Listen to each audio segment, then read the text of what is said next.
Hello students, आज के video में हम आपसे बात करेंगे अकाउंटिंग पे।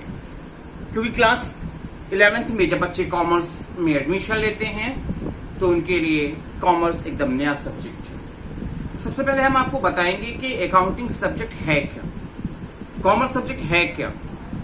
तो आप एक बिजनेसमैन जो बिजनेस करता है वो अपने बिजनेस में होने वाली प्रॉफिट लॉस और अपनी पोजीशन को चेक करने के लिए जिस सिस्टम को यूज करता है उसे हम लोग अकाउंटिंग कहते हैं। क्योंकि इसमें क्या करता है, वो अपने जो भी ट्रांजैक्शंस करता है, किसी से पाता है, किसी को देता है, कुछ एक्सपेंस करता है, रिसीविंग करता है, उन सारी चीजों को रिकॉर्ड करता है और उसके थ्रू उसको रिजल्ट्स मिलते हैं। रिजल्ट्स उसको अपने फ्यूचर की प्लानिंग की स्ट्रेटजी मेकिंग करने में बहुत हेल्प करते हैं। तो बात करेंगे accounting. Accounting is an art of recording, classifying, summarising and interpreting the data.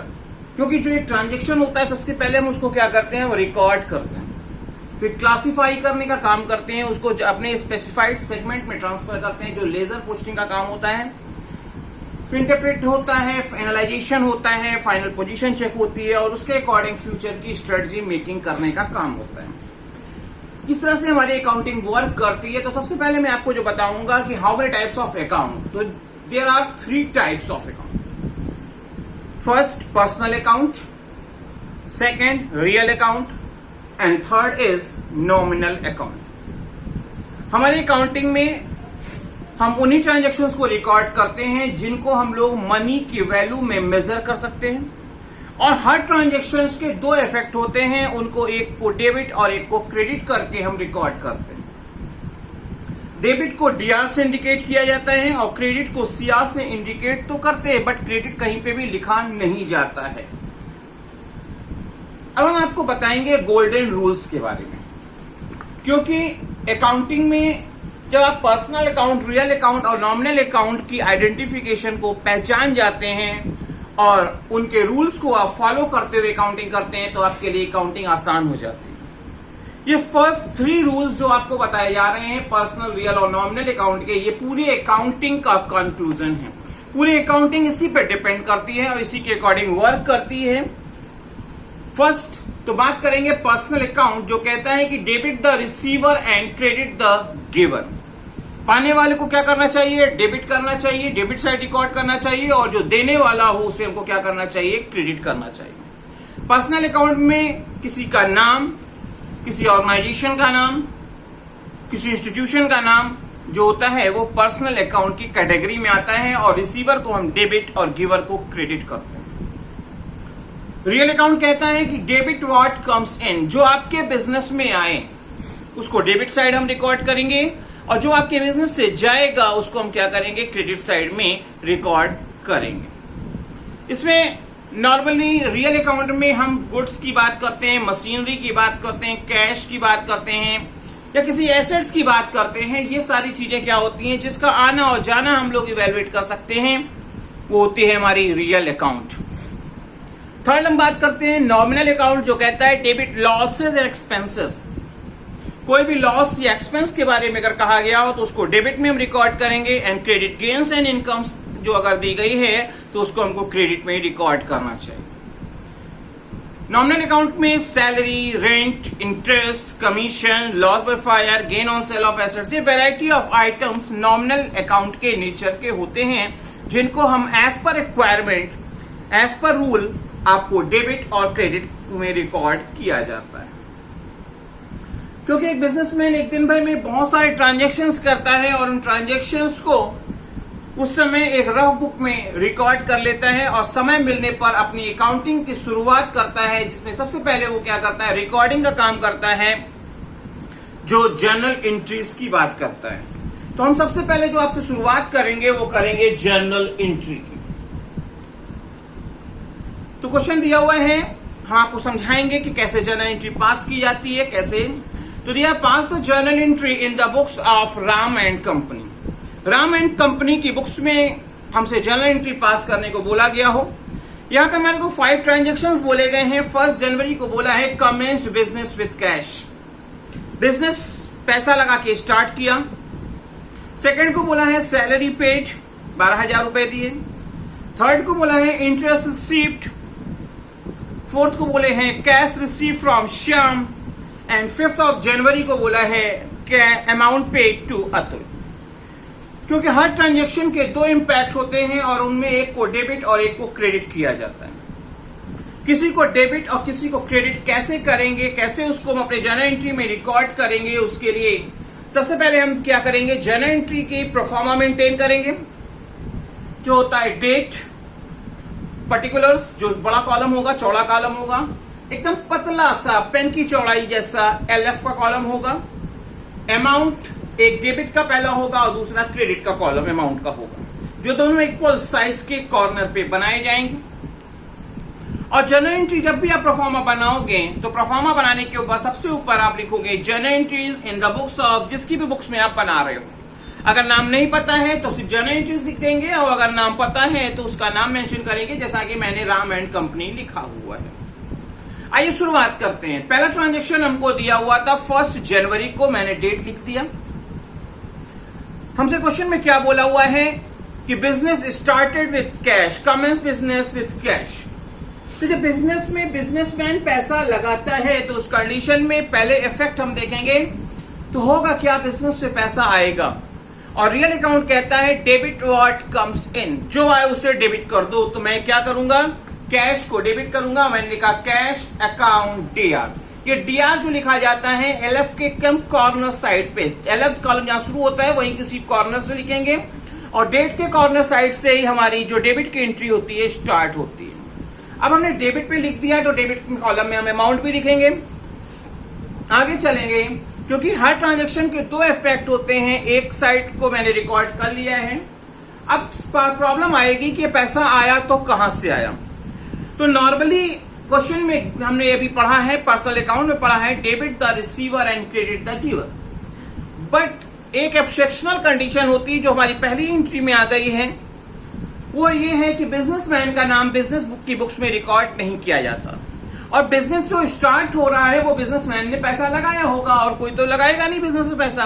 तो बिजनेसमैन ने पैसा दिया है तो बिजनेसमैन का नाम बिजनेस की बुक्स में लिखा नहीं जाता, बल्कि उस कंडीशन को लिखा जाता है जिस कंडीशन में वो कोई भी मॉनेटरी एक्टिविटी कर रहा है। तो मैंने लिखा to capital account. To capital account थोड़ा हट के लिखेंगे, और ये जो लिखा गया है ये क्रेडिट साइड माना जाएगा। क्या क्रेडिट वर्ड लिखा नहीं जाता, बट क्रेडिट साइड ये माना जाएगा। और किसके सामने, क्रेडिट कॉलम में हम जाके 50,000 रिकॉर्ड कर देंगे। एक चीज आप हमेशा याद रखेंगे, जितने अमाउंट डेबिट कॉलम में लिखी गई हो उतनी ही अमाउंट हमको क्रेडिट कॉलम में रिकॉर्ड करनी होती है। इसके बाद हम लिखते हैं नरेशन, जो ब्रैकेट में मेंटेन की जाती है। हमने लिख दिया being business started with cash. Narration कोई बहुत बड़ी चीज नहीं है, जो भी आपको ट्रांजैक्शन दिया गया है उसको अपनी लैंग्वेज में इंग्लिश में लिख दिया जाता है, ताकि फ्यूचर में कभी जब ऑडिट हो और ऑडिटर आपसे पूछे कि ट्रांजैक्शन क्यों किया तो आप उसको बता सके। क्योंकि हम इतने ट्रांजैक्शन एक दिन में करते हैं कि हम सारी ट्रांजैक्शंस को याद नहीं रख सकते। 2 जनवरी के ट्रांजैक्शन में चलते हैं। क्वेश्चन में लिखा हुआ था सैलरी पेड, सैलरी दी। सैलरी माने होता है वेतन दिया, तनख्वाह दी। अगर आप सैलरी पे करते हो तो उस कंडीशन में क्या होगा, पैसा दोगे, पैसा जाएगा। और ये पैसे किस बात के लिए दे रहे हैं, हम लोग सैलरी के दे रहे हैं, जो हमारे लिए क्या होगा, एक्सपेंडिचर होगा। एक्सपेंडिचर को डेबिट करना चाहिए, क्योंकि नॉमिनल अकाउंट में लिखा है डेबिट लॉसेस एंड एक्सपेंसेस। तो मैंने लिखा सैलरी अकाउंट DR, लिख दिया। अमाउंट थी 12,000, जो डेबिट की, क्योंकि डेबिट साइड लिखा है तो डेबिट कॉलम में अमाउंट लिख रहे हैं। अब पैसे जा रहे हैं हमारे पास से, और रूल कहता है debit what comes in and credit what goes out. क्या गया है, पैसा गया है, तो हम क्या करेंगे, थोड़ा हट के टू कैश अकाउंट हमने रिकॉर्ड किया 12,000 से, और हमारी नरेशन होगी बीइंग सैलरी पेड। आपको ये दो ट्रांजैक्शन समझ में आए होंगे। आइए आगे चलते हैं। थर्ड ट्रांजैक्शन आपको दिया हुआ है इंटरेस्ट रिसीप्ट। इंटरेस्ट रिसीप्ट, ब्याज मिला। जब आपको ब्याज मिलेगा कहीं से भी मिले तो क्या होगा, पैसे में मिलेगा, पैसा आएगा। डेट थी 3rd, और हमने लिखा कैश अकाउंट दिया, पैसा आ रहा है, और रूल कहता है डेबिट व्हाट कम्स इन। तो मैंने कैश को डेबिट में लिख दिया है, कैश को डेबिट में लिखा। कैश को डेबिट में लिख दिया हमने। अब ये पैसा हमको किस बात का मिल रहा है? इंटरेस्ट का मिल रहा है, और ये पैसा जिस चीज का भी मिल रहा है वो हमारे लिए क्या होगा? इनकम होगी। तो हमने क्या किया है? बीइंग, फिर लिखेंगे इनकम को क्रेडिट में लिखना चाहिए, क्योंकि रूल कहता है debit losses and expenses, credit gains and income. Credit gains and income, तो हमारे इंटरेस्ट आपके 8000 से आ गए। इसके बाद हम क्या करना है? नरेशन लिखेंगे, और हमने लिखा है बीइंग इंटरेस्ट रिसीव्ड। आगे चलते हैं। फोर्थ को लिखा हुआ था cash received from Shyam. Shyam से पैसा मिला। अब श्याम से पैसा मिला तो पैसा आएगा, और रूल कहता है debit what comes in. Debit what comes इन, पैसा आया तो मैंने कैश को डेबिट कर दिया। अब हमसे पूछा जाएगा कि ये पैसा कहां से आया। अमाउंट जो थी, अमाउंट मेरे कॉलम में मैंने लिख रखी है। अब पैसा कहां से आया, किसने दिया? तो देने वाला कौन है? श्याम, क्योंकि श्याम से पैसा मिल रहा है, और रूल कहता है debit the receiver and credit the giver. तो हमने लिखा टू श्याम। किसी के नाम के साथ हम अकाउंट वर्ड का यूज नहीं करते हैं, इसलिए मैंने श्याम के साथ अकाउंट वर्ड का यूज नहीं किया है। अगर लिखना चाहें आप किसी के नाम के साथ अकाउंट, तो अपॉस्ट्रोफी एस लिख के अकाउंट वर्ड का यूज किया जा सकता है। और हम नरेशन लिखेंगे being cash received from Shyam. 5th of जनवरी को हमारे को दिया हुआ है अमाउंट पेड टू अतुल। ये ट्रांजेक्शन हमको दिया हुआ था। सबसे पहले हम देखेंगे इसका इफेक्ट क्या होगा। तो क्योंकि हमने अतुल को पैसा दिया है, तो हमारे पास से क्या होगा? पैसा जाएगा, और पाएंगे कौन? अतुल पाएंगे। अतुल इज द रिसीवर, और रूल कहता है डेबिट द रिसीवर। तो debit the receiver, Atul debit हो जाएगा। हमारे पास से पैसे जा रहे हैं, और रूल कहता है debit what comes in and credit what goes out, तो होगा टू कैश अकाउंट। 12,000 से ट्रांजेक्शन था, तो डेबिट साइड और क्रेडिट साइड हमने 12,000 रिकॉर्ड किया है, और नरेशन हमने लिखी है being amount paid to Atul. Hopefully ये पूरा क्वेश्चन आपको समझ में आया होगा, और जिसकी आप प्रैक्टिस भी घर पे करेंगे। आइए एक अनदर क्वेश्चन को ऐड करते हैं, ताकि आपको जर्नल एंट्री के कॉन्सेप्ट को समझने में आसानी हो। तो लिखा है record the following transactions in the journal of Vishal brothers. दिया हुआ है 1 मई को commenced business with cash ₹5 lakh दिया हुआ है। 2nd को दिया हुआ है goods purchase from Mohan for cash 50,000।